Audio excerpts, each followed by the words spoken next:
Today's blog is called The Happiness Trap, and it comes on the back of teaching I did on a retreat just recently, which was very powerful for people. So I thought I'd turn it into a blog, and it's about the way we either chase positivity or run away from negativity, and how that turns into the endless treadmill of seeking pleasure and running away from pain, etc., which is the treadmill of life that we seem to be on and can't get off. So let's jump into explaining those two things.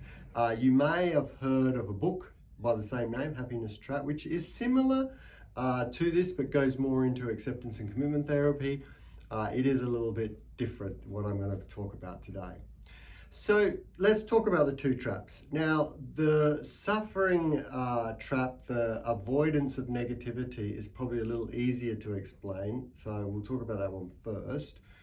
And generally, when we have an issue, a problem, a pain, a suffering of some sort, there's the suffering itself, but then there's the aversion to it. And there's an equation which I've talked about in the past, which I like, which is suffering equals pain times aversion. In other words, if you've got a little paper cut on your finger and you think, oh no, this is terrible, it hurts me, it's so bad, I wish it was better, it could get infected, that aversion to that pain is going to make it feel so much worse. Whereas if you're like, oh, it's only a paper cut, and you put a band-aid on it and don't worry about it, after a little while you sometimes don't even feel the pain. Well, it's the same concept, a little bit more difficult to understand, but even on larger things, like losing a job or, losing a lot of money or whatever. It's our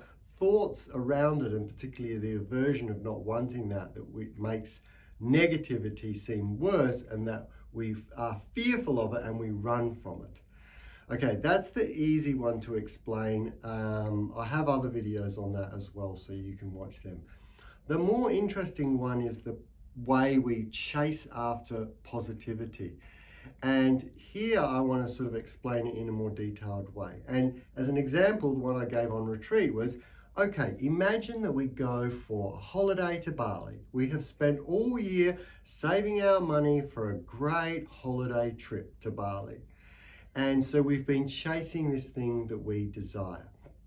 Now, let's assume that it all goes to plan. Sometimes it doesn't, you have this holiday plan and you lose your baggage or things happen, you get sick or whatever. But assuming that you go for, 7 days, you sit on the beach, you drink cocktails and it's lovely, and then you come back home. So now let's examine the amount of pleasure and suffering around that holiday. So first of all, what happens is often people report when they've been on a great holiday and they have to come back to work, there's this sense of sort of depression that sets in. Oh gosh, I have to go back to work now, and it's rainy back here in Australia, I wish I was in Bali, cold, etc. So there's already suffering which is associated with that holiday. In fact, that can even start while you're on holiday, like, oh, in 2 or 3 days we'll be back in Adelaide, Adelaide is where I'm from, trying to work, etc. So there's already suffering starting to come because of something enjoyable. Then what we do is when we're back, we think, oh, how can I enjoy my life again? Well, I think I need to go on another holiday, so I'm going to start planning yet another holiday.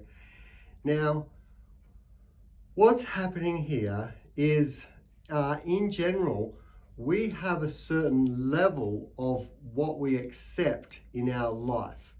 It's our sort of level of acceptance of pain and pleasure. Now, when we experience something pleasurable, like a holiday, to a tropical place where everything happens, our level of expectation goes up a notch. And so then when we have to come back to an existence which is not quite as pleasurable, we feel more unhappy than when we left. Not only that, let's say we save up again and we go, okay, we're going to go back to holiday. on a holiday to Bali the next year. If we were to go back, a lot of people will go, well, it was okay, but I don't think it was quite as good as the first time we came on holiday to Bali. So our level of expectation of the amount of pleasure that we're going to get out of something has also raised. So the difference between the pleasure you get and what you're expecting has shrunk, which means that you are less happy.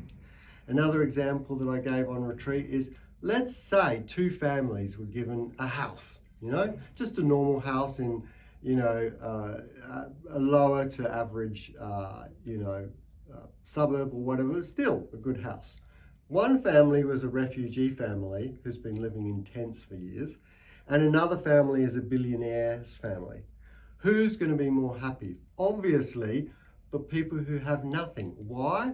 Because their expectations are lower, so the difference between their expectation and what they get is high enough that they feel extraordinarily happy. They feel blessed to be able to come to a safe country and get given a whole house to live in, which they've, not had for many years, etc. A billionaire's family would say, well, that's a pain. I know I don't want to live there.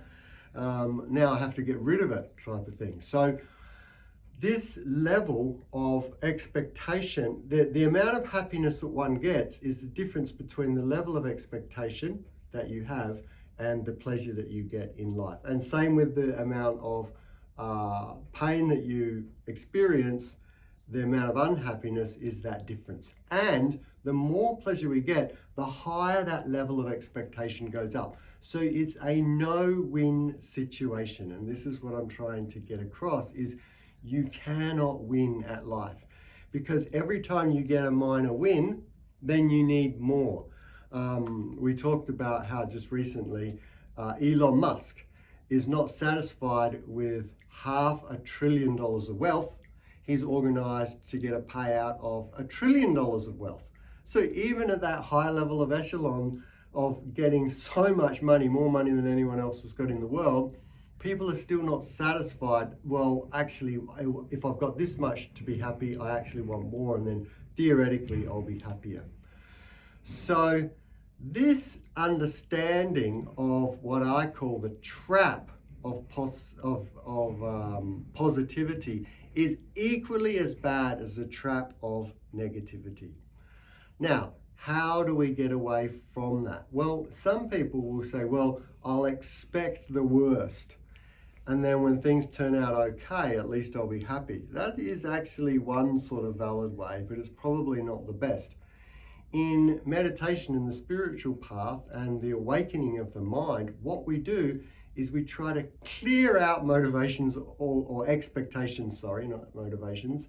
We clear out expectations altogether. And that way, every new day is fresh and open to opportunity. And we are not expecting negativity or positivity. We just greet every moment as it comes. And that is a way to more equanimity, tranquility, peace, and with that comes contentment, and with contentment arises an internal joy that just comes out of nowhere. So you're just joyful at whatever happens in life. And this internally generated joy is able to be with you 24/7, and it is there irrespective of the outside circumstances. So you can even have that joy when things are going wrong. Now, that's not to say that you're not going to do anything. I've just been on holiday. This time I went bushwalking in Tasmania, hence the little goatee that I'm trying to grow now. So I've been out in the wilds with the family. Nothing wrong with pleasure itself. We can still work towards that for ourselves and others, but it's the continual chasing of the pleasure and having expectations which cause the contraction and the suffering in life. So a little long-winded for this blog, but it is a very powerful concept that is highly motivating for you to just give up the things which are causing you a lot of turmoil in your life and concentrate on what we know is the best, which is creating a equanimous and happy, contented mind. Thanks very much.